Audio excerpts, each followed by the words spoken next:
I believe 1,000% in the power of education in transforming people's lives. I don't like necessarily the institutions that are constructed around these things. As a person who has no credit, going to school is the only place you can get a guaranteed loan by the government. I have no credit history, and so I can get a loan backed by the government, and it's the only kind of debt that you can have that's not forgivable through bankruptcy. Right. It starts to feel like the administration becomes front of house for banks, for loan companies. Notice also, once you graduate, your loan, the student loan that's backed by the government, gets sold to a real bank so they can wash their hands. Well, we saw what happened in 2008 with the subprime mortgages tearing a financial hole in the universe. Imagine what's going to happen when students all default. Yeah. Those are scary times. People jumping out of buildings. Hey, what's going on, everybody? Welcome back to another episode of the Travis Makes Friends podcast. Today, I am making friends with Chris Do. Chris, what's up, man? Welcome to the show. Thanks so much for having me, man. Yes, sir. Happy to be here in Las Vegas, like 5 minutes from my house, but it is not home for you. You're out in Pasadena. Yep. Have you been there for a long time? In and out, but now we recently moved, so we've been in the house now for a little over a year. Okay. Yeah. Where'd you grow up? I grew up in Northern California in San Jose. Moved down to Los Angeles to go to school, and I've been in LA ever since. So the debate, what's NorCal versus SoCal? Oh, you want me to create war with my family? Exactly what I want you to do. SoCal. Yeah. I'm going to send it to them, yeah. SoCal it is. Yeah, I mean, I'm biased because I grew up in SoCal, but Yeah. I've spent a decent amount of time in Northern California as well. But man, I can't beat the SoCal vibes, man. Yep. Every time I go back, I'm like, I think I could deal with the taxes. It's like, but I moved out to Vegas maybe 6 years ago now. So, we've been out here for a little while, but man, you can't beat the weather out there. That's the one thing you can't. There's nowhere that I've been to that compares to just constantly being like knowing to like a 85% amount of being sure that you can walk outside at any given point and being like, yeah, it's nice out here. It's hard to beat. I've traveled out throughout the world, and Yeah. every time I ask myself this question, since I can live anywhere and work anywhere, it's just a conscious decision to be here. And every time we go and come back, it's like, it's not dry, it's not humid, it's not too cold, and it's mostly warm and pleasant and sunshiny and beautiful people and interesting foods and cultures and industry. It's the right mix. Yeah, no kidding. You can get anywhere with the several different airport options, especially in Pasadena. You're not like in the heart of Los Angeles where it's as bad. You're kind of away from some of the traffic, at least. Like obviously there's still traffic everywhere, but that's the worst part. The 210's still got a lot of traffic on it. Not as much as the 5, but it's still going to be. Look at us, two SoCal guys talking about the 5, the 405, the 210. Yeah. Oh man, but hey man, thanks for coming on the show. I appreciate you. Rich and I have been trying to make this happen for a little while now, so I'm happy it just kind of last minute ended up working out. Yeah. So let's kind of dive a little bit deeper. So you grew up in NorCal. Yep. Describe for me, set the scene for me of like 9-year-old Chris Do. Okay. So family life, school life, all that kind of stuff at 9 years old. Set the scene. Living in the Valley, San Jose, suburban neighborhood, middle class income. Okay. Still trying to figure things out. 9 years old would be probably as my parents still trying to move up from the lower middle class as we kind of ascend and pursue the American dream. Every couple of years, my parents move us because their jobs afford us a better life. And so we move from pretty rough parts to like upper middle class neighborhoods. And I always identified as us as being poor, and I was shocked one day to find out, because we had to fill out some paperwork for school, how much our parents made. I'm like, Mom, Dad, we're not poor, not based on these numbers. Why do we still live this way? And like, that's just the way. First generation immigrant? First generation immigrant, yeah. Okay. Do you think that affected you growing up? Absolutely. How do you think it affected you? Well, I don't have any memory of my home country. Okay. So you were very little. I was 3 years old when we fled Saigon, fall of Saigon, communism, escaped, land in Kansas City, move to San Jose eventually. But land in Kansas City? Yeah. It's a sponsor thing. Oh, gotcha. Large families, they need someone to help them acclimate. So it's usually church-based. Gotcha. So we're Catholic woman. Her name's Aunt Barney, older white lady. Her husband had passed, and she sponsored our family. Okay. Other families were sponsored in Arkansas, some in San Jose. But my parents huge families. So eventually we kind of regroup into like one place. Okay. And smart enough to realize that San Jose is a better place to live than Kansas City. I think it was just kind of random, to be honest. Yeah. I really do. Really? Finding San Jose? Because more of my father's siblings lived in San Jose because there was a different sponsor. There are more sponsors. And so then they're just like, hey, it's easier to move one family than to move 6 families or 6 siblings. You know, it's just a lot easier that way. It's a good decision, though. Yeah. Right. Definitely a little bit better of a spot. Yeah. So education, was that a big push? I find fairly often whenever I speak to anybody who's first generation immigrants, it's like almost skewed high expectations in terms of education. Was that similar for you guys, or was Absolutely. it a little bit different? Okay. There's truth to certain stereotypes, and if you think about it, when you have nothing, you lose your country, your culture, everything about what you had. What is the way that you can move up? And the only path that was clear at that time was through education. So education, very important. I remember this. I think I was in junior high, maybe still elementary, and I found out like one of my friends from school, white kid, his dad bought him a BMX bike when he got C's for his report card. If I got C's, I'm packing my bags and leaving home. You know, enough B's and then we're having problems. Yeah, right. It's the expectation is you must get straight A's and that's it. Right. There should be no deviation. So I'll tell you, I've told this story before. There was once I got a C, and it was not a good scene. So you know what I did every day, because I knew I was getting a C, and I think it was a science class. I rushed home to intercept the mail. And I ran home every day. I'm like, oh my God, okay, because my parents work, so they're gonna come home at 5, and so as long as I get there before you got the 2-hour gap. I have a 2-hour window. I intercepted the mail, and it's one of these ones that are like you tear out the edge, it's perforated, and you rip it open, and it's carbon copy. You know, it's a carbon print. Yep. And that's how I learned how to do forgery pre-Photoshop. So I took my mom's electric eraser. My mom's a designer drafter at IBM. She has all these drafting tools. And there's this thing. It's a massive electrical powered eraser with this long, like tools. Just slowly erase that C. I'm like, what should I give myself? What should I give myself right now? How ambitious am I? Yeah. Rich's mouth is wide open right now. Chris, you're not as square as we thought. So you know what you do? You take a blunt number 2 pencil and you dull it down so it's the same width as this mono character typeface that you have. And you practice redrawing characters on the front, and then you make sure it's kind of like the same. So then you move it over where it's supposed to go, and I'm like, A is too much. I'm going to give myself a B. Yeah. B, and then, but a plus. I think a plus is better, flags, right? So and then it looks a little plus. fake, for sure. And then you take the carbon, you rub it, so you smudge a little bit. Yeah. You give a little war damage, and then you put it right back in there, like, no problem. The thing about it is, though, if you add up the GPA, it doesn't equal the number. Oh, no. So it's cool. My parents were none the wiser. To this day, I'm sure they still think I never got a C in my life. To this day, really? To this day. Wow. Until they listen to this, and then I'm dead. Yeah. Well, I already told you I'm sending it to them. Statute of limitations, man. It's expired. Science, was that was one of your not interested subjects? You know, I wasn't very interested in school. And I'm trying to figure this thing out because I got A's very easily. I wasn't even paying attention, so school bored me. I went to public high school and public school, so the topics never interested me except for the electives. And my older brother, who's a really smart, ambitious guy, got his master's degree from Stanford, just to show you the gap in brain power. I was just like, let me take shop. Let me take woods and metal shop, because that's a yearbook.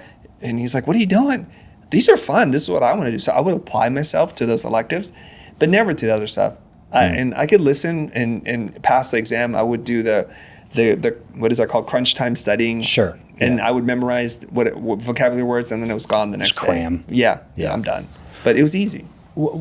Is there, besides just that, are there other kind of personality differences between you and that sibling? Like, I guess really what I'm asking is more about the creative personality type versus other types of personalities, because it seems like that was just something that was kind of just in you from the beginning. Yeah, I'm the middle child of 3 children. I have 2 brothers, and the age difference is 4 years from my older brother and then 1 year from a younger brother. Oh, wow. Okay. And the interesting thing about my mom and dad is there are my uncles and aunts from both sides of the family could not be more different. My dad's an engineer.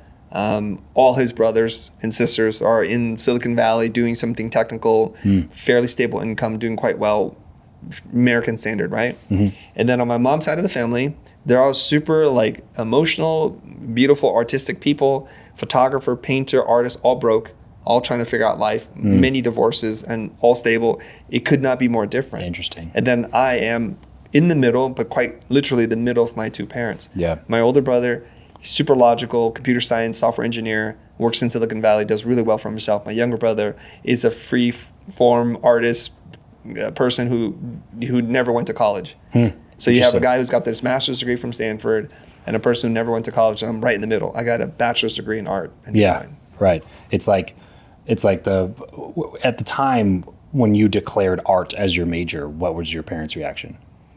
I think my dad thought it was a joke. I think he was in denial. And he couldn't. It's like, all right, good one.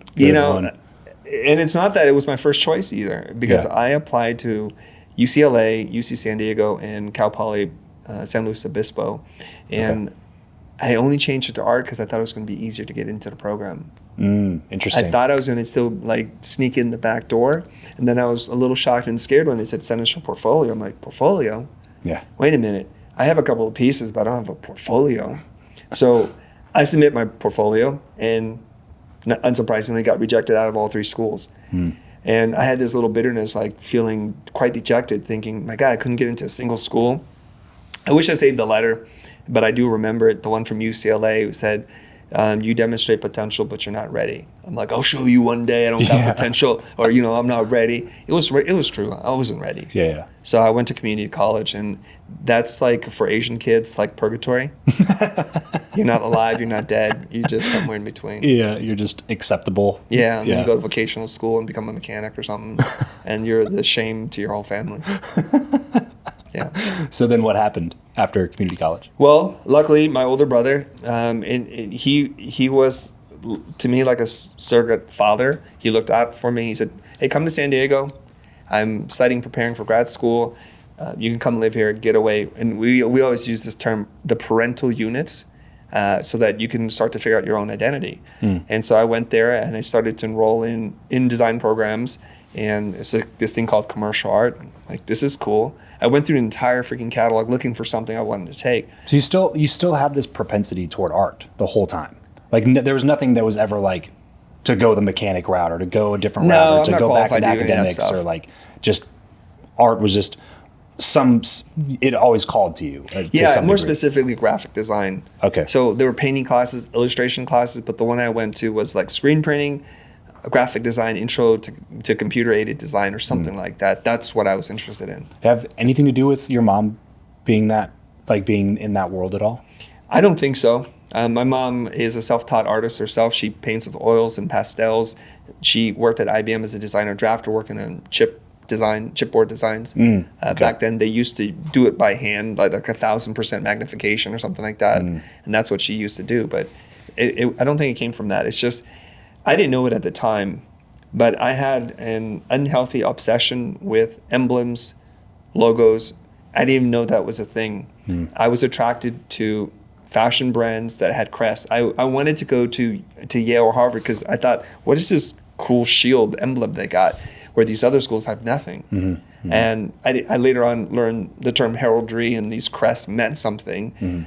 And I was just like really drawn into that. Yeah. I skateboarded, and the companies I found the greatest connection with had the best graphics.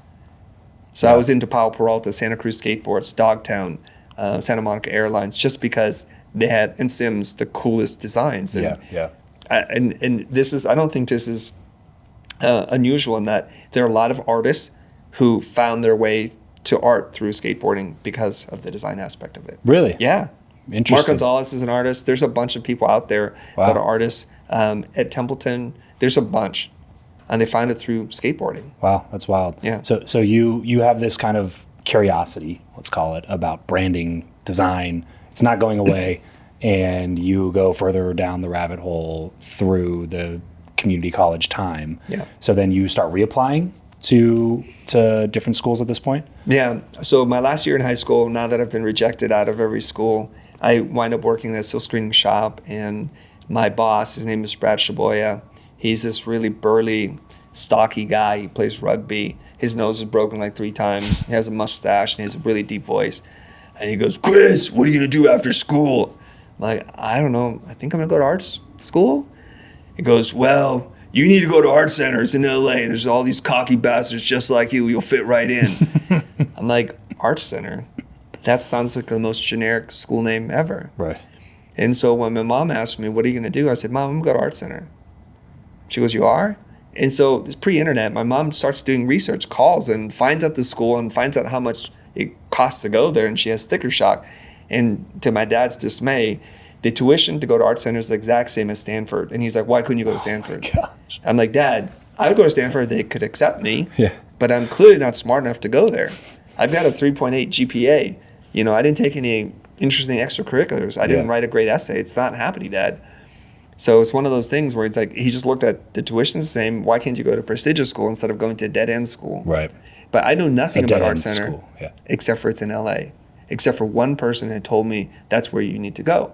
He could have told me, go to RISD, go to School of Visual Arts or some other school, and that's where I would have gone.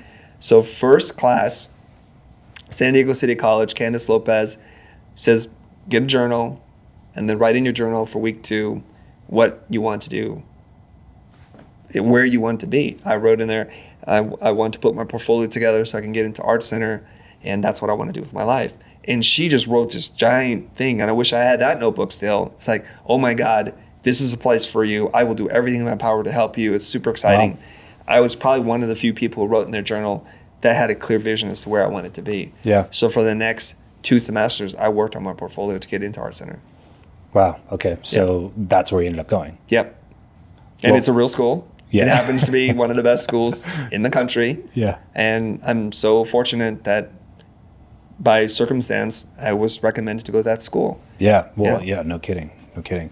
Okay. So shortly after this, and I've heard this part of the story, so I want you to kind of piece this together for us if you can, just like timeline wise. Shortly after this, you get an offer to do a business partnership with somebody. Yep. And they're basically saying, like, we want to do some design. We need you to be the designer, but we'll basically fill up your entire workload and we'll do all these other. So piece together the story, the timeline here of like what happens in between this time where you're in school and then this business opportunity kind of just pops up out of nowhere. Yeah. So I'll pre-roll the tape a little bit so set up the context. Yep. December of 1994, as we're wrapping up the semester, one of my friends, who's a copywriter, her name's Colleen Mathis, she goes, Chris, I got a job at Cole & Weber in Seattle, and I'm a copywriter, but I need a partner and an art director, and they asked me, do I know anybody? And I recommended you. Can you send your portfolio to them to see if you... And I was going through a really rough patch. I was becoming really disillusioned with school. I had another semester to finish, but I was like, this place sucks. Everything's terrible. I hate this. I'm not getting any real value anymore. So I'm like, I'm going to take a semester off. I'm going to apply for this job. I'm not an advertising major, so I'm like, I'm probably not going to get the job. So instead of putting a lot of pieces in the portfolio, I put in 4, only 4. And I put them inside a FedEx box and I sent it out. These are the 4 of the most conceptual, design-oriented things I've got. Hopefully that's enough. They called me. Dolly called me and said, we're going to hire you. We're going to pay you $40,000 a year. I tried to negotiate. She said, we're going to pay you $40,000 a year. I said, thank you, ma'am. And you're going to say thank you. And that was it. And so now we're heading into 1995, January. I'm working in Seattle. And I didn't finish, but I need to go back to school and finish my last semester. And so Kevin Jones, my boss, like, we want you to keep working here. I'm like, how's that possible? I got to go back to school. And he said, we'll fly you back and forth. And I was like, holy crap. I am a 21-year-old kid. Right. I have an expense account. I'm flying back and forth. I'm pitching on big accounts. I was like, I'm just freaking super lucky as heck. Yeah. He offers me a job. He offers me to pay me $85,000 a year. And she had just negotiated me $40K. Yeah. So within months, I'm moving up that ladder really quick. So I'm flying back and forth, feeling like a superstar. I didn't even care about my classes, where I'm just going through the motions and just turning in projects, whatever. I don't go through any of the portfolio orientation, senior portfolio, or any of the on-campus interviews, because I'm like, I'm going to work in the ad agency. Sure. Well, a couple of weeks or into that, I'm like, oh, this is not working for me. Something happened, so I quit working at the agency. So now I'm screwed. and I graduate. No job, no interviews. I don't know what I'm doing. You didn't do any of the stuff. I didn't prepare jack. I skipped all those things. I'm no. good. I'm good, people. Don't waste my time. So what happened was, one of my buddies, a guy who was I looked up to, who graduated many semesters before me, he was working at this punk rock music label called Epitaph Records. And right then, The Offspring. What's that? Based in LA. Based in LA, yeah. The Offspring in punk rock was making its huge resurgence, and it was blowing up everywhere. I got to meet Mr. Brett from Bad Religion, and he said our company grew 1,000% last year. It was nutso. Oh my like gosh. Punk was everywhere. And so I wound up working there just for a few months, a month and a half, and then my boss gets fired. I'm like, I'm out. He's gone, I'm gone. You know, it wasn't like days after, but it was pretty quick. And now what? So I'm freelancing around LA, and this is when the call comes.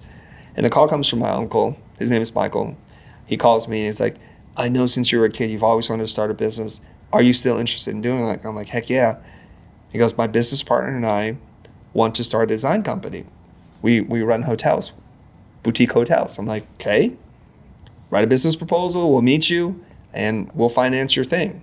And that's what wound up happening. So over dinner at the Westin Bonaventure, his business partner, Bob, writes a check on the spot, hasn't even read my business plan. I handed him a business plan that was a piece of crap. It was like 14 pages with phantom projections about what we're going to make in 3 years. Yeah, right. I don't know what I'm doing. Yeah. And nobody knows what they're doing when they're writing a business plan. Well, yeah, especially a fake, 20-year-old kid who's never run a business before. I don't know anything. Yeah. And he just thumbs through. He's like, okay. He reaches in his pocket. I'm like, what's happening? What's happening? He starts writing his check. I'm like, that can't be for me. It's a $5,000 check. He tears it off, one of these long ones. He hands it across the table. It's like, this is a good faith gesture. I'm interested in doing the business with you. It looks like you're asking for $100,000. Consider that an early deposit. Yeah. So I'm off to the races. $5,000 feels like $100,000 when you're. Well, $5,000 when you're broke and you have a massive amount of credit card debt. Yeah. I had maxed out 2 credit cards at that point in Perfect. time to just put myself through school, right? Yeah, right. And I go and tell the person I'm freelancing for, yep, when this booking's over, I'm done. I'm starting my own business. See ya. I didn't say it like that, but the interesting thing was Ian Dawson was the executive producer at this company called Novacom, and he had also offered me a job. And he's like, we're going to pay you $55K. I said, Ian, the last job offered me $80, and I walked away from that job. Yeah. If there's not an 8 in front of that number, I'm not even interested. And I know what he's thinking. You cocky mother effer. Yeah, You're just a kid out of school. You don't even know aspect ratios. You don't know nothing. But I hear people like to work with you here. Yeah. Right? And I said, yeah. So what happened was I started telling my coworkers, yeah, I'm going to go start my own company. And so the words traveled really fast. So Ian, with a big smile, he's like, Chris, you didn't give me a chance to counter. I said, Ian, you had your shot. Yeah. I'm such a bastard. I'm just telling you right now. Like, he had like 2 days to respond, and you didn't respond in the affirmative, you know? So I'm like, yeah, I'm out. He says, well, best of luck to you. And I know, Ian, we're friends now. I know when he said best of luck to you, it's like, you're going to come back crawling because it ain't going to work because you don't know jack. Talent will not be the thing that takes you through. So I wound up opening a business, called it Blind, and started doing work. And fortunately for me, my business partners at the time, who owned 51% of the company, had financial problems. One of the hotels they were developing overseas was having some problems, some government issues, right? So they're like, we can't focus on this. I said, well, where's the money? Because I'm running a business and I'm already profitable. Yeah. I'm kicking myself in the butt thinking, I only got $5,000 and I gave away 51% of my company. World's dumbest business investment. This doesn't make any sense. Luckily, they defaulted. I kept the $5,000. I was once again a free man. Interesting. Okay, so the business basically just got turned over to you. Yeah. Basically, I closed the business, started another business, called the same thing, and changed like 2 words, and now we're in business again. Yeah. And how did that version of the business go? That version of the business went from December of 1995 to, I think, 2019. Yeah. So it went for a while. So you never went back and asked for the other job? No, I'm not. And somebody told me, Chris, you're unemployable. I'm like, it's true. I'm unemployable. I cannot work for people. Yeah, why is that? Why do you think that is? Because I'm too stubborn. Yeah. I have ideas, and I don't like the way people do things. And I have a strong opinion, right? So the reason why I wound up not working for the ad agency, I had the best boss in the world. Kevin Jones is an amazing person. But I saw 2 things that happened, which I think I was just being a little cranky and arrogant at the time. But I had worked on this big pitch for Silicon Valley, this computer, Silicon Valley Graphics or something like that. They made supercomputers to render like the frames for like Abyss, the James Cameron film. Wow. And Colin Weber won the account, and they had a party, and I wasn't in town, so they had the party without me. I'm like, I was one of 6 people who worked on this. Couldn't you guys have just tried to coordinate with me as I was going back and forth? And I felt a little left out. I'm like, is this how corporate America works? I'm not saying I carried the account, but I was a part of it. Sure. And the other thing is, once they got the account, I started working on it. They had to hire a whole bunch of new people. And so I was reporting to a new boss. And that boss, I don't think he liked me. I don't think he respected me. And you didn't really much care for him. I was ready to do whatever. But when you don't respect me, I'm like, I don't know what to do here. Yeah, right. You know, I'll tell you, and I'll tell this story. I don't care. He's a great copywriter. And I'm a leper in the ad world because I'm a designer. I'm not a conceptual thinker. I don't know the ad game like art directors do, and I got that title. So what he wound up doing is he was working with his art direction partner from the other office instead of working with me. And so his partner would like come up with designs and concepts. And then he said, can you just lay these out? I'm like, there's a whole department over there that does that mechanical work. Right. I'm not that guy. This is silly. And I don't agree with any of your design decisions here. This felt like an insult to me because I actually designed the work that was part of the winning pitch. Right. And so it just felt like this is so weird. Here. What's that? Like the reason that you're working here. I think so. The reason why you were brought over from the other office to run this team was because myself and a couple other really brilliant creatives won the account. Right. And I know what happened. He had said, Chris, I just need you to do this. And I looked him right in the eye in his office, in the corner office, and said, well, I don't want to say his name. I respectfully decline. And I walked out of his office. And I was sitting there thinking, I knew he wanted to throw something at me. Yeah. And I just walked out. And I walked back to my dingy little closet office right next to the bathroom. And then the phone rings. I'm like, oh my God. I'm telling you, it's not 300 feet from his office to this little corner. The phone rings, I pick it up, and it's my real boss, Kevin.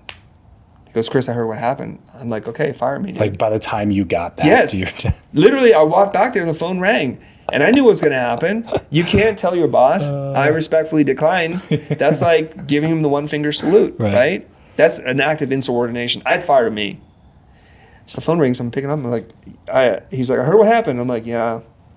He goes, I want you to go home. You should take a break. Let's talk tomorrow. I said, okay. Hung up the phone. He didn't yell at me. I'm like, what's going on? This is weird. Next morning, he called me. I'm in the office again. He goes, let's get you on a different account. He's like, it doesn't have to be this way. I said, Kevin, I just realized something. And I'm glad it happened. In this world, I am not appreciated. And I would never feel like I belong. So I'm going to go back to school and I'm going to finish. And I really appreciate you giving me this opportunity. And he goes, okay, I totally understand. Why don't we just keep it open for, he's the world's best boss. I've only had a couple of bosses in my life. If I could choose, I would always choose to work for him. He's the most generous, gracious person, super understanding, and he treated me like a star. And so that was like one of these things where I just, there's too much around you, Kevin, and you can't change that. Right. And if I could only just work for you, I would, but I can't, so. Yeah, you're also kind of chained by the circumstances. Yeah, I mean, think about it. Like, as a designer, we want to make things. We want to push the envelope. We want to try things, and we want to be messy and crazy. Yeah. In the ad world, it's like, make it as simple as possible. Just do center type and all caps, and let's just be done with it. Right. They kind of frown upon, traditional advertising frowned upon overly designed ads.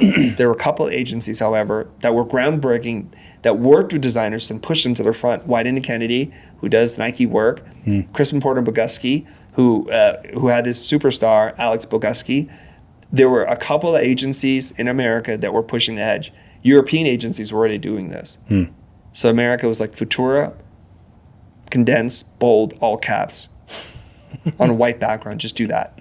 We'll be good. So, like, why are you hiring designers? Well, see, in their world, copywriters ruled. Right. They're the ones who capture the imagination, who form the ideas, who write the messaging, everything. They ruled. And writers who had an aesthetic were called art directors. a designer like myself was usually in the back room working on production art. Do you think that all of this is kind of what also disillusioned you from going to school as well? Like this kind of the same kind of attitude toward people? 'Cause I find that people who are not great at being an employee, meaning they don't like people telling them what to do, like exactly what you're describing, are also not great going to school and being in this context of like, do this, do that, don't do this, don't do that, and having a lot of rules and things like that. Was that what it was for you, or was it something else? This is a complex question that you're asking. The reason why I was disillusioned with school was the tuition was so much. And I could see now that there are going to be a bunch of people who are going to graduate who didn't have skills. They're going to be in deep trouble. I remember one time there was a guy who graduated, I think, a year before me. And I was like, I wonder what he's doing. And I go to a Blockbuster and I see him working behind the counter, and it broke my heart. I kid you not, this is not a fabricated story. I'm like, this is really rough because now this person is saddled with so much debt and they will never be able to pay it back. I'm sure it was a temporary glitch in the matrix. I'm sure he figured it out. But the fact that that was his job after going to school for 4 years, of a school, yeah. That's rough. And that's a reality. The schools stamp out students.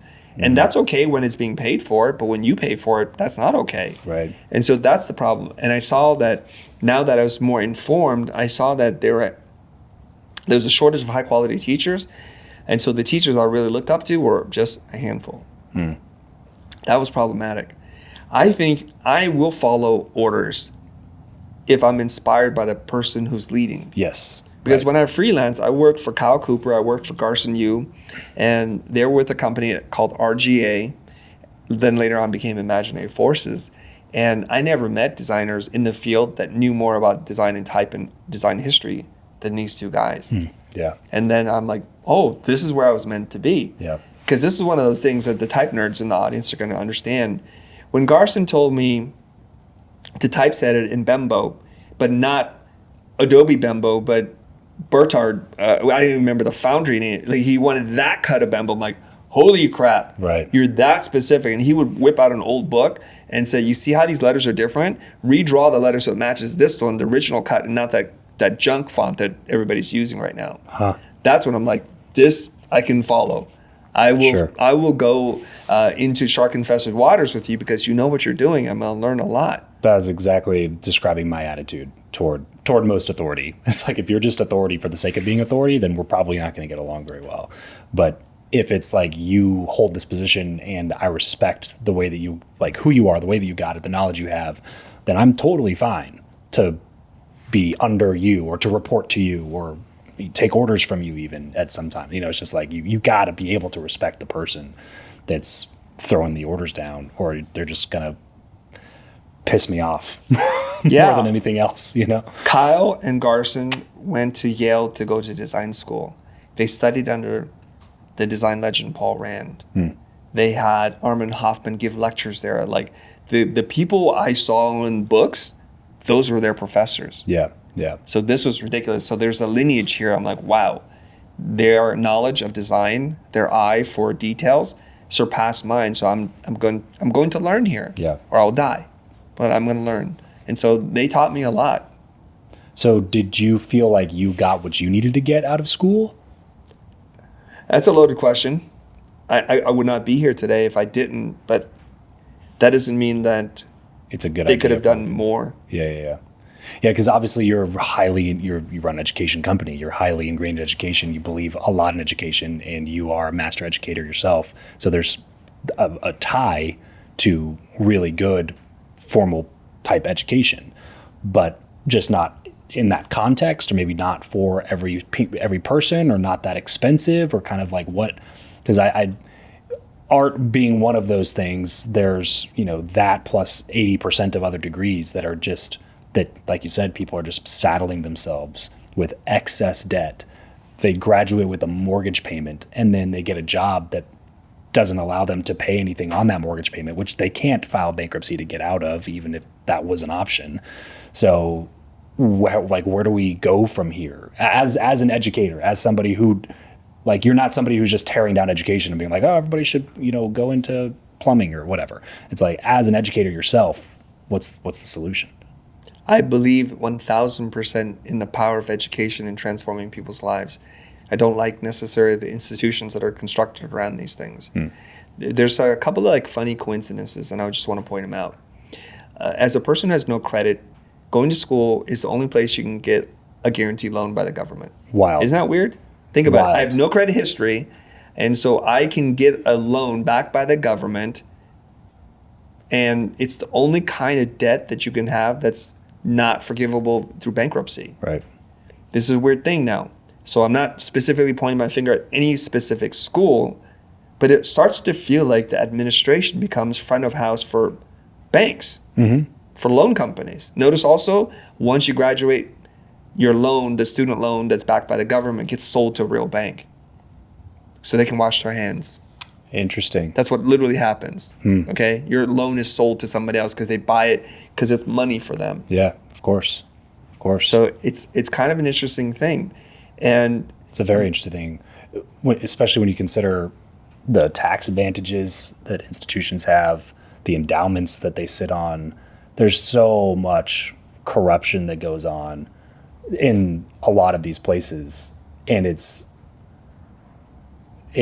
turning, well, it's disillusioning kids who are highly optimistic about their future, and they think that they have to go this certain path in order to be successful, and then they do everything they were told to do, and then they wake up in their mid-20s with a bunch of debt and no job, living back in their parents' house. I was reading this, I think recently, that said that the most common living arrangement for a man under 35 today is living with their parents still. And like, maybe some of that is cultural, maybe some of that is generational. I don't know all the nuances of it, but I got to think part of it is the fact that the cost of tuition has been on like a 10x hockey stick increase since the 1980s.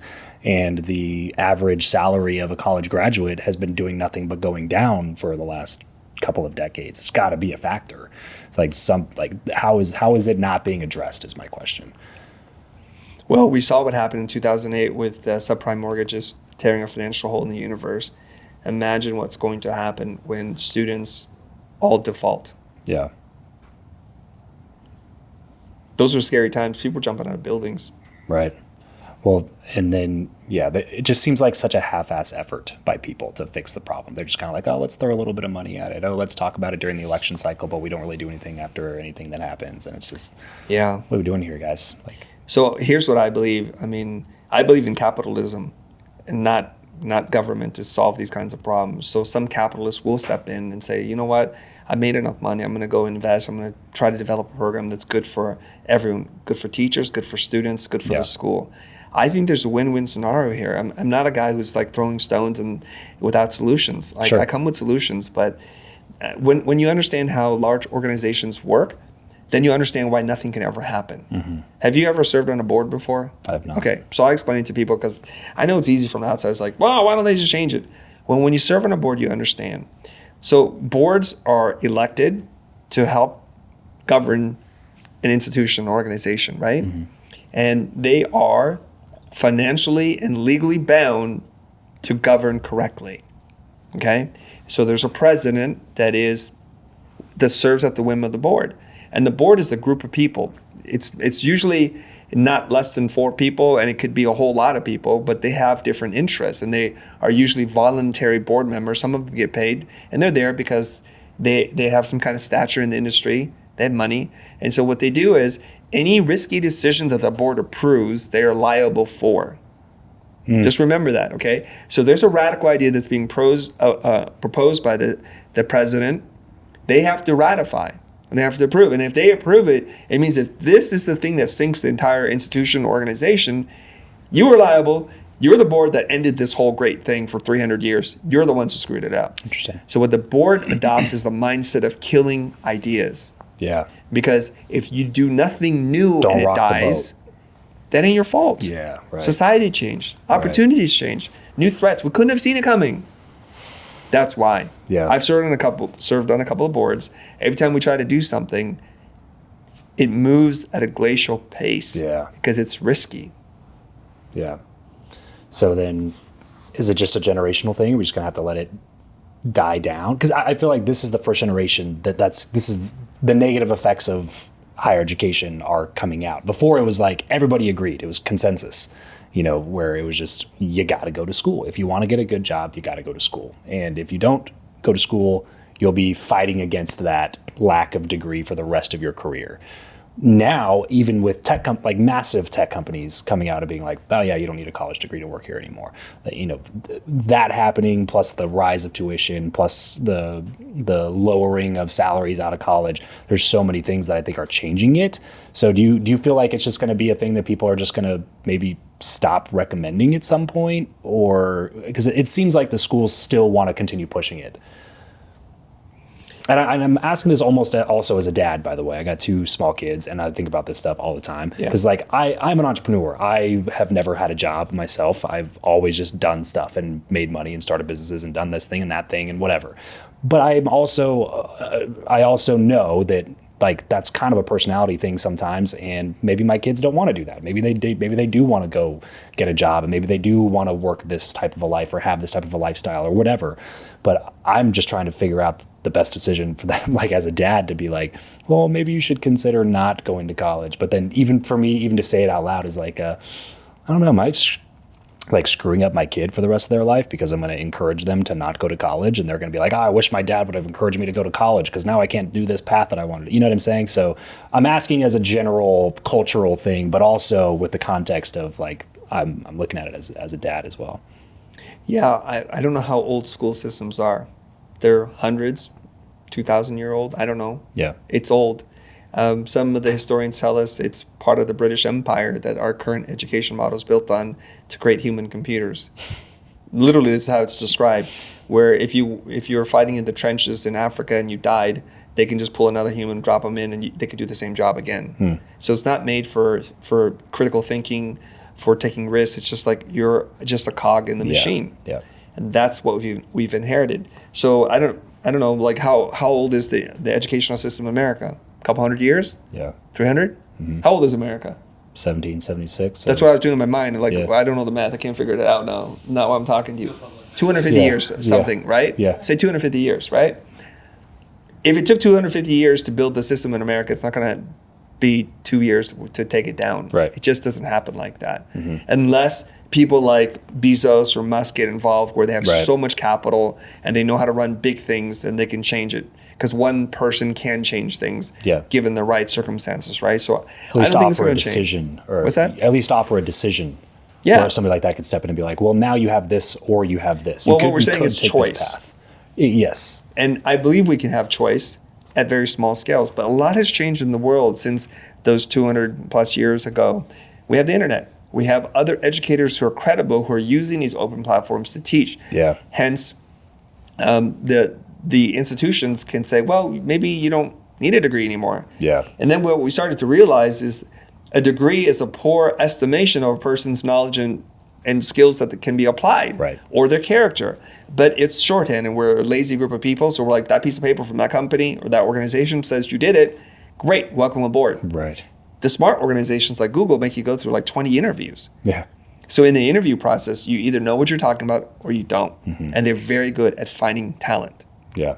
And that's now why we're moving away from a piece of paper. Now, if you're in the creative space, if you make videos, if you do storytelling, if you do podcasting, you design, well, we have something to look at. We can tell. Mm-hmm. As long as there's not a forgery, we can say yes, you can do it, or no, you cannot. We don't need to know you went anywhere. You could have gone to the School of Hard Knocks for all we care. We don't even care. If you can do it, you can do it. It's clearly a demonstrable skill. Right. If you're a bricklayer, it's go lay down 4 lines of bricks, I can tell how fast you did it and how clean the lines are. If it's level, if it's messy, we know. Right. And so we're moving into this place now where you can actually demonstrate and assess a person much quicker than you could before, and it won't be dependent on that piece of paper. Yeah, I hope a lot more of that stuff comes out. Schools, systems like yours that you've put together, that are highly educational, that teach real world skills that people can go and take and learn and develop it into an entire career or business or whatever. Or even Jordan Peterson has his school now that he's doing, and bringing in a bunch of professors to do online lectures, and they're coming up with some sort of accreditation or certification program for that. But I just hope that a lot more options start coming out. Yeah, really soon. But to answer your question about what to do with your children, how old are your children? My son is 4. Okay. And my daughter is just turned 3. Okay. You have plenty of time. My oldest is in college. Okay. He's going to Columbia. I try to say that you don't have to go to school that you don't like. And he told me, Dad, I need structure. I want the system. But I also think he's a brand name guy. So he cares about brands, and the brands mean something to his own identity. And so I'm like, hey, you do that. We've saved money. You go wherever you want to go. My youngest is 17. He's going to finish school this year. And he's like, I'm going to go to art school, Dad. I said, no, you're not. You're not going to go to art school. There's many other options. Here's what we're going to do. You're going to take a year off school. I want you to study humanities. I want you to study art and history, and you can live wherever you want in the world. Mom and Dad have money for you. You want to live in Paris and throw pots? Do that. If you want to go paint with people in Spain, go do that. Just do something with your life first before you go to an art school, because you've lived nothing. You have nothing to reflect into the world, and that's what you're going to do. You're going to regurgitate all that garbage that people are doing online right now. Now, here's the weird thing. My son, since he was probably 15 and a half, he already ran his own business. He's filing taxes as a kid because he's made more money before he turned 18 than I did by the time I was 22. Nice. The world is different. So I'm saying you don't have to fall down any kind of trap. Yeah. In the one area that I know, which is art and design, if that's where you want to go, I'll support that. But please live some life before you go there, because you're going to be like all those other kids who don't know anything. You have nothing to reflect. I really like Nothing. that. There's no experience. There's no culture. There's nothing. Yeah. I would rather have you work in a restaurant, bussing tables, so you can hear conversations and learn about how people live and cultures and languages, and just understand sociology and philosophy and different things. Then you can put that into your work, and you're going to be amazing. Being a bartender or something like that. Whatever. Yeah.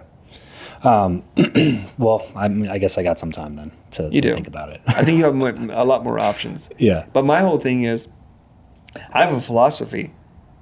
That doesn't mean you have to buy my philosophy. I'm just going to teach it to you. Sure. And then you do whatever you want. So one boy says, I'm going to go to school. I'm like, go for it. I'll write the checks. The other one's like, I want to be an artist. I'm like, here's a different plan. Think about this. Please. Yeah. So to completely switch the conversation here, because we're running out of time, I want to make sure I talk about some more practical sides of the business. Okay. I've heard you speak fairly extensively about pricing.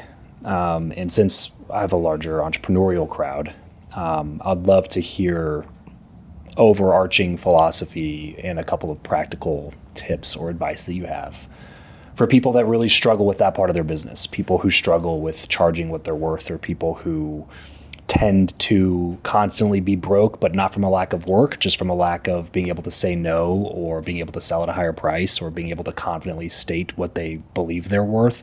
I guess, where did you get that philosophy from, and did it take you a long time to learn it?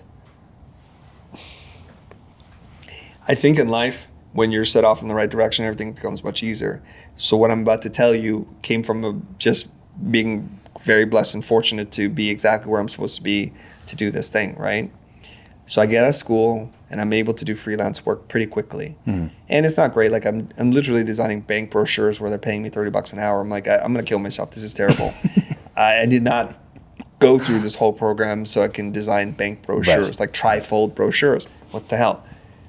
And then I start freelancing, and then I start to realize what I can do at the speed and quality of what I can do is faster and better than the people who are in the industry.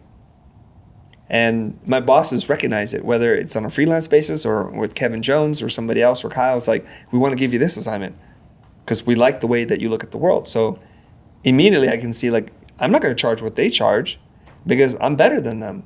Objectively speaking, I'm better than them because I can see their output and how hard they're willing to work and the quality of their ideas. So it's a combination of a bunch of different things.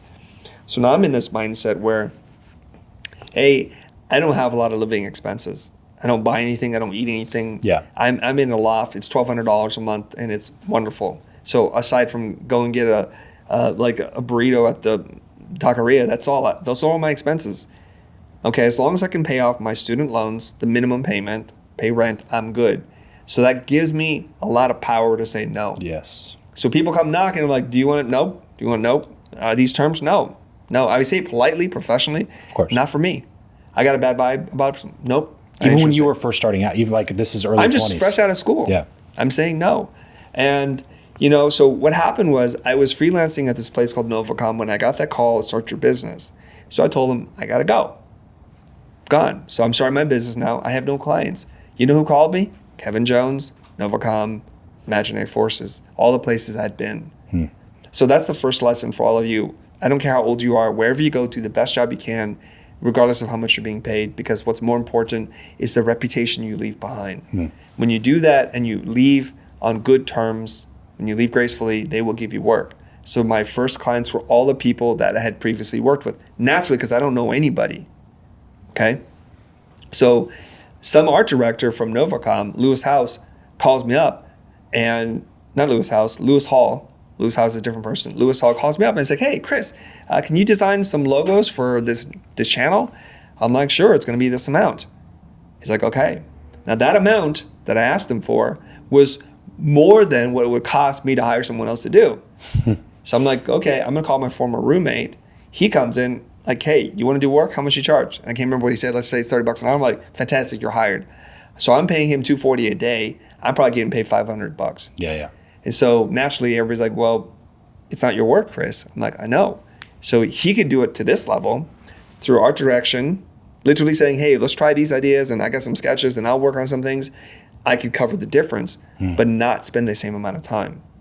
So already as a 22-year-old entrepreneur straight out of school, I'm already trying the entrepreneurial game, and it's working. Yeah. So now I'm getting more work than I can do. Even within the context of being a freelancer, you're instantly already doing that. Yeah, because I'm a bastard. I'm lazy and I have friends and it works out. So whenever there's more opportunities in your capacity to do the work, you're on the right side of supply and demand. Yeah. And so I was working out of my loft and they didn't care who did the work. They didn't care. They just sent money and we sent work. So we just emailed it to them. Great. And they just kept working. Yeah. And another opportunity that I got was by helping friends from school who wound up becoming pretty successful themselves. And so this is the key to life. Like, you're not in school anymore. What you need to do is you need to work with people who are generous and who like to tell other people about things that they like. This is very important. There are people who are not going to be generous, who don't like to tell people because there's a secret. They don't want to give away their secrets. Yeah. So when I worked with my friend from school for no money, when they got out of school, they started telling other people about us. That led to a gig, that led to another gig, and now we're directing car commercials. And it's pretty cool. I'm like, how did this happen? So already now I'm playing the game of how much can I ask for before they get upset and say no? Yeah. And it turns out a lot. It's like a lot more than I thought it was. Yeah, and I'll give you the example, okay? I was freelancing as a business for Imaginary Forces. Imaginary Forces got so much work and they had a very small team and there were not enough people to do the work, so they would send their overflow work to me. Now, at this point in time, Kyle thought it was just me doing all the work. He'd send the work, I would do it, but there are 3 of us now, or 4 of us at this time, and my friends from school, Michelle, Jesse, and Vanessa, they would just do the design work. And I would go to the meeting, I'm like, here's the work, what do you think? He's like, fantastic, great. I always wondered, like, how come he doesn't think, how can you do so much work as one person with so many different styles? He never wondered. Okay, and his producer, her name is Saffron, redheaded woman. She would call me and she's like, "We got another job for you." I'm like, "Great! It's going to be $700 a day now." And she's like, "What? You just charged us $500 and then you changed it to $600 last week. Why is it $700 or $800 now?" I'm like, "Because it is. Because I'm a bastard." I say to her, "If you have a problem with it, check with Kyle." Never had a problem. They just kept paying. I just stood my ground. So I told everybody at the office, I'm going to tell him who's doing the work. So I go to another meeting. We're doing a bunch of work for him. Maybe it's for a Taco Bell campaign or something like that. And it's a bargain for him. It is a bargain, even at $800. Yeah. I show him the work. He's like, "This is good. I like this. Send me the files, make these changes." I'm like, "Cool." I said, "I just need to let you know something." He's like, "What?" "I don't do the work by myself." And he goes like, "What?" "There are a bunch of us working." He's like, "How many?" I'm like, 3 of us. He goes, "You've been ghostwriting this whole time?" I'm like, "Yes." And I asked him, "Did you ever wonder how I was able to do so much work in 24 hours? Yes, I just thought you were great. I'm like, "Are you cool?" It's like, "Okay." Just kept giving us more work. So I think what happens here is there's a narrative that's being built in my mind. And the narrative is this, is I try to ask for more, I stood my ground, it keeps working. Yeah. It keeps working. So why would I ever in my life now ask for less? Right. Let's flip the situation. Yes. I don't know if I should ask for $30 an hour. Why don't I ask for 24? It's easier to say yes. And now it's like the narrative I tell myself now in the bizarro world is if I charge less, they'll say yes. And I lose the friction, but then I don't have enough money and I can't hire anybody. So now I go down the vicious cycle. So I just happen to be pointed the right direction with the right amount of cockiness and self-belief and the right opportunities that can just keep asking for more and more. And they just kept giving me more. I'll give you one more example. There's this really critical moment about 2 years into our business, and Kyle says to me from Imaginary Forces, Chris, you want to be a big part of a small thing or a small part of a big thing? I'm like, I'd like to be a small part of a big thing. Because why don't we just merge your company into ours?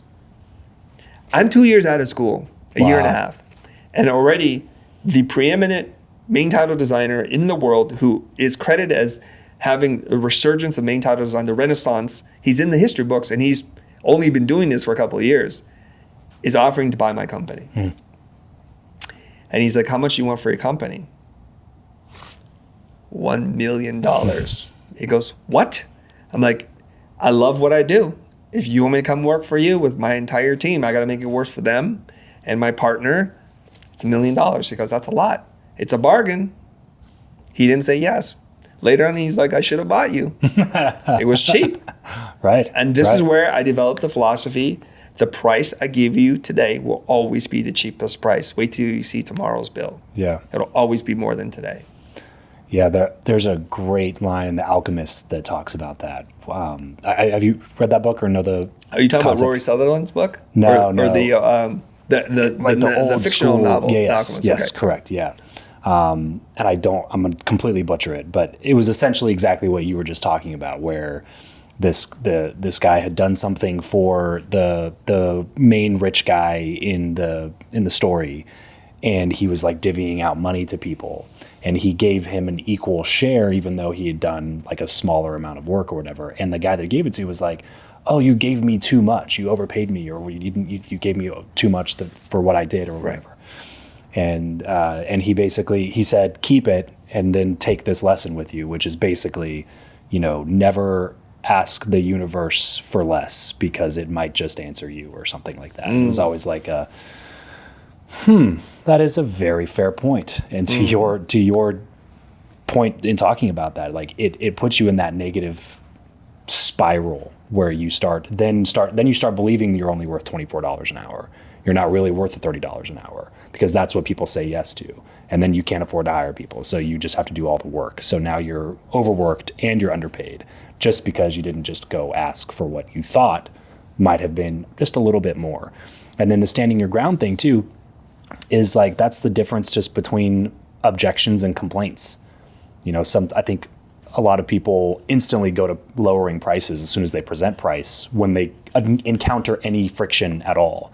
When in reality, a lot of times it's not a real objection. It's just she had a little bit of sticker shock to be like, wait, wasn't it just $600? Yes. Well, why is it $700? Because that's what it is. All right. And then they just keep writing the checks to you every week. It wasn't that easy, but I would just say, Sure. There's a lot more friction. There are phone calls that were made. I'm sure somebody slammed the phone, but I still got my check. Yeah, there's a lot of friction. Yeah. A lot more friction than what I just presented. Yeah. However, it is not even it's not them just saying like, no, that's not enough. Yeah. It's just, sometimes you got to stand your ground and know what you're worth. I do want to say this because I know some people are going to listen to this like, you mother effer, you crazy, cocky, you delusional, this will never work. I'm going to tell you the story from the other side now. Okay.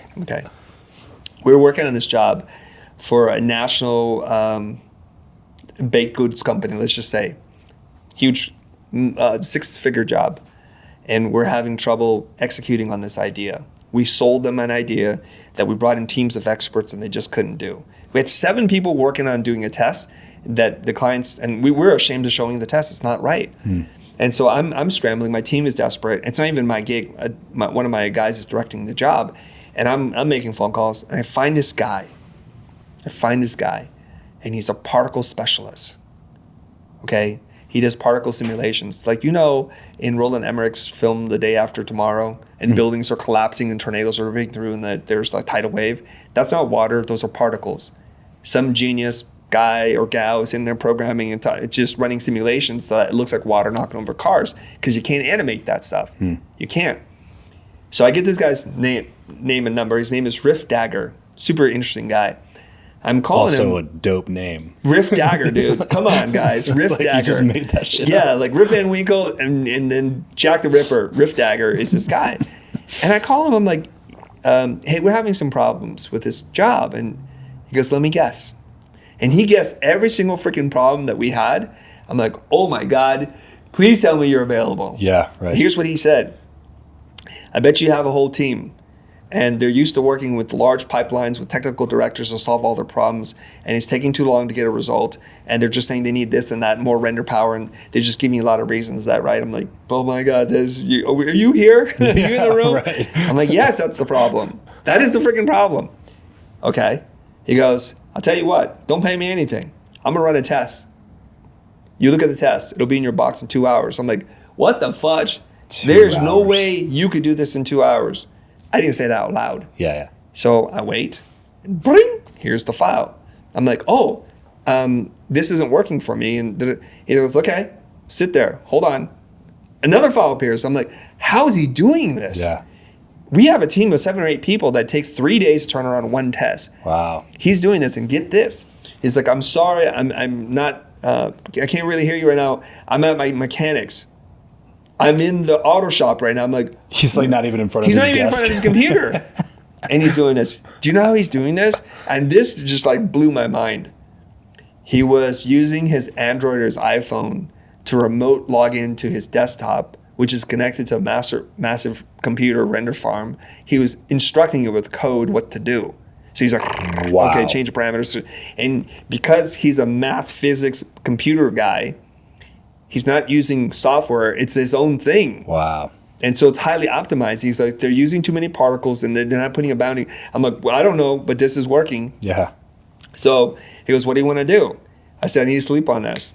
Next day I wake up. I'm like, hey, I think I found our guy. I run into the team, look at this. And like, when did he do this? I'm like, yesterday. When? Between coffee breaks, I think.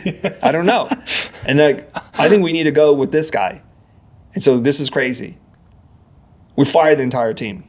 Wow. We just send them all packing like it's not working, because we're spending a lot of money. Each one of those people, $700, $900 a day, $400. We're just spending so much money. We're spending thousands of dollars a day, getting nothing done, giving our clients nothing good to look at. Yeah. This guy's doing tests like instantly. So I ask him, how much is it? How much do you charge? He goes, it's $1,800 a day. I'm like, wow. Okay. I've never paid anybody $1,800 a day at that point. I was like, this is ridiculous. You're hired. I go into my producer's office. I said, this is our guy. He's like, who's your guy? Riff Dagger, man. Riff Dagger's guy. Don't you know who Riff is? Yeah. Right? He works on Day After Tomorrow. Yeah. And they're like, how much is he? It's $1,800. And they're policy people. They're like, we've never paid anybody $1,800. Yeah. I said, what did it cost for all those people? $4,500. Yeah. He did this in hours. We need to hire this guy. This is a long, funny story to tell you. I'm on the other side making a case for paying a guy that an obscene amount of money that I've never paid before because they're that good. And he knew he was that good. Yeah, which is why I did the work for free first. Well, he was confident as hell. That's what I'm saying. He was he's like, if you don't like this, nothing. Exactly. Nothing on me. Exactly. But you're probably going to hire me at this point, you know? When you know, you know. Yeah, right. And he knew. He's that good. Man, so I'm not telling you like take it from me as the seller of goods. I'm also telling you take it from me as the buyer of goods. Yeah, and you were happy to pay it. I think that's the thing that screws people in their mind is that whenever they put a higher dollar amount, they carry their baggage of their poor relationship with money into the mind of the buyer, and they just kind of automatically assume that like, hey, maybe you probably don't want to pay this because I've never paid this, and it's just not true. It's just money is just the means of exchange. It's just the thing that you trade for value, and if the value that you're providing is really solving a problem that they're experiencing, then it is worth paying the money that they're paying, and they're happy to pay the money to get the problem solved.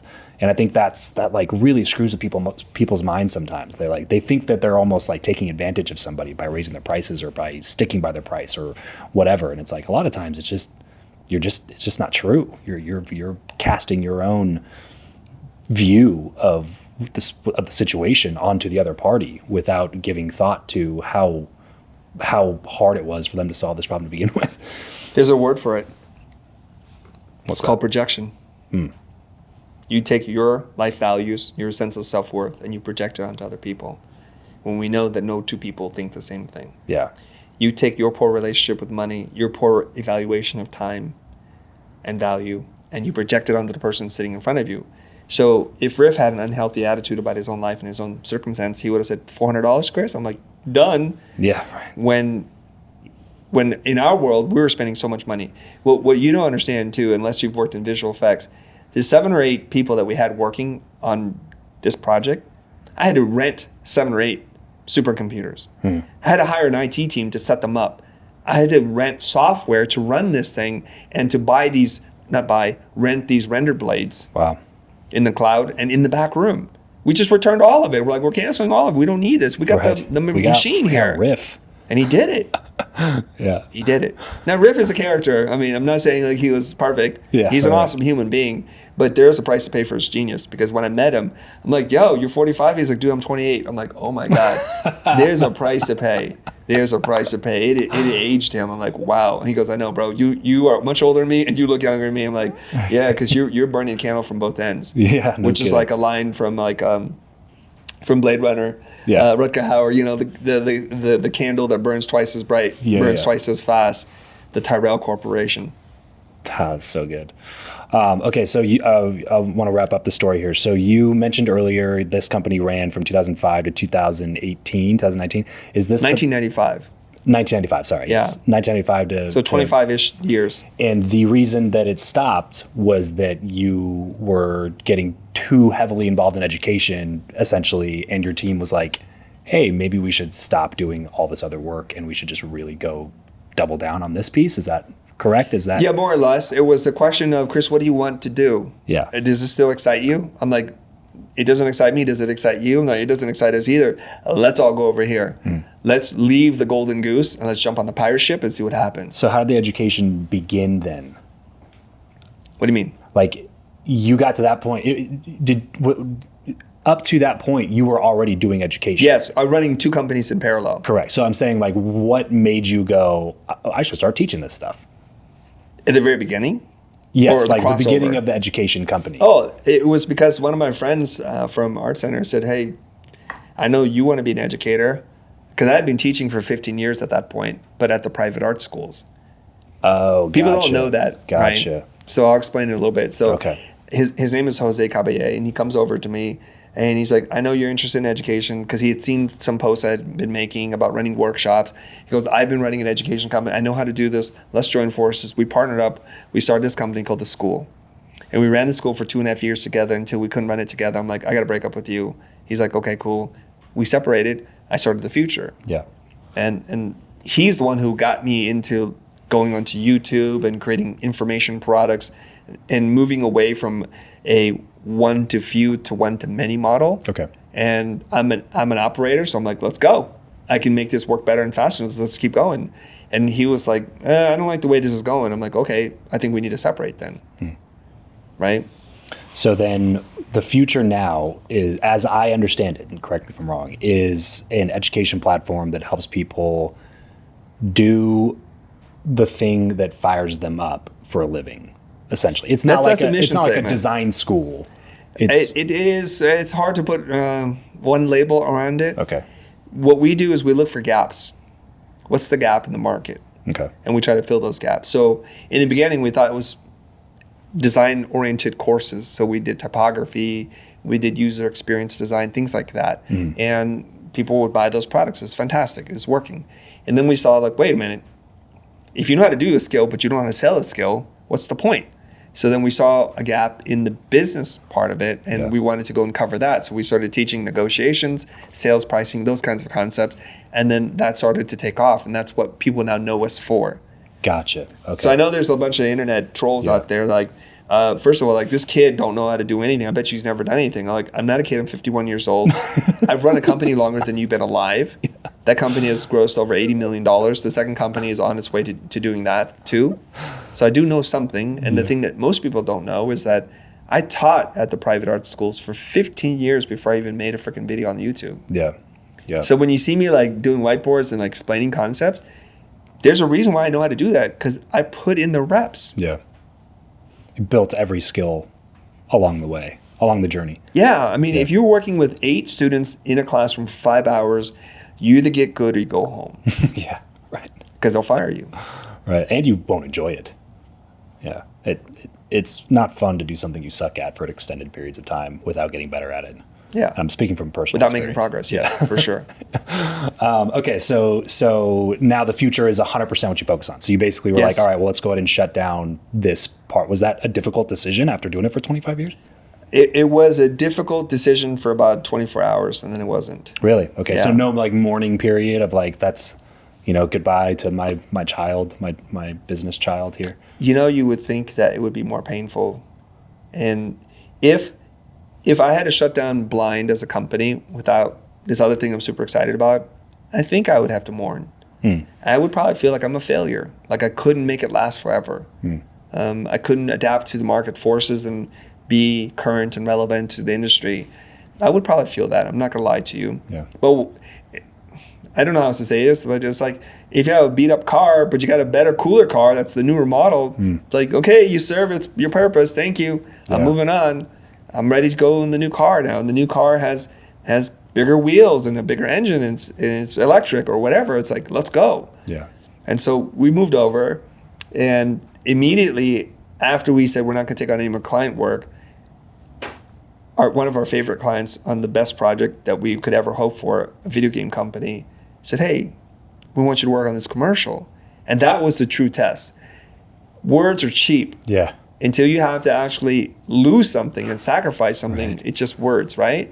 It's easy if you're going out of business, like, we're not going to take on client work anymore. Right. But when we say internally we're not going to take on client work, and one of our favorite clients calls us up and it's like, I'll tell you, it's Xbox. We got this big launch. We love working with you guys. It's more Xbox work. Normally, like, woo! I had to turn to my creative director, Matthew, and say, we're going to turn this down, right? He goes, yeah. And that surprised me. That he said yes? Yes. Because, when you work 10, 15 years to get to this point in which Xbox will call you to do a project, we're both gamers. Yeah. This is a dream job. It's like I could either work on Marvel Comics, UFC, or Xbox, and I'd be really, really happy for the rest of my life. And they put a big number in front of us. And they're like, it's your job to lose. It's yours if you want it. And we're like, no. And when he said no, I'm like, really? Okay.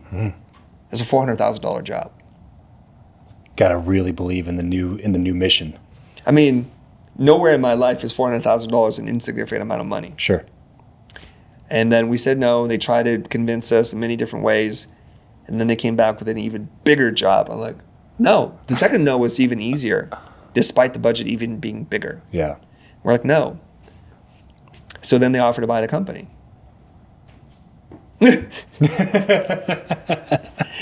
It didn't work out, but oh my God, it would have been good money for me. You mean you want to buy something I don't use anymore? Yeah. It's right. fantastic. For a lot of money. Yeah, that sounds like a good deal. 7 figures. Yeah, sign here. I blame Matthew, but that's another story for another day. Well, listen, this has been an awesome conversation. I appreciate you coming on. I got one final question before we wrap up. This is a question I've asked hundreds of times now at this point on the show. And I'm always curious to hear the perspective from somebody like you who has accumulated a ton of knowledge in a lot of different verticals, but also has a lot of really great relationships and people who you've depended on, relied on throughout your career to get to where you are now. So who you know or what you know, which of those two is more important in life and why? It's clearly who you know for a lot of different reasons. It's easy to learn. It's not so easy to find the right people to help fill in the gaps. The barrier. Yeah, and I think we'd be a $100 million company if we knew the right people. But we're not. Yeah. We're like a $4 or $5 million company right now.